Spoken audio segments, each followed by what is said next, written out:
कि दुनिया को सबसे पहली भाषा और सबसे पहली लिपि हमने दी तो संस्कृत भाषा के रूप में दी और ब्राह्मी लिपि के रूप में दी, और बाद में देवनागरी लिपि सारी दुनिया में स्थापित हुई।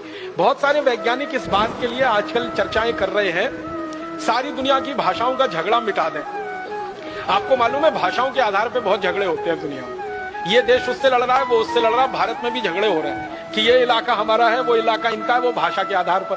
और प्रांतों की रचना भी हमारे देश में भाषावार आधार पर हो गई है और वो सबसे बड़ी गलती हो गई। तो भाषा के आधार पर दुनिया में बहुत झगड़े हैं, लेकिन कई वैज्ञानिक मुझे ये कहते रहते हैं कि सारे झगड़े मिट सकते हैं अगर सब भाषाओं की लिपि देवनागरी हो जाए तो सारी दुनिया की भाषाओं के झगड़े मिट सकते हैं।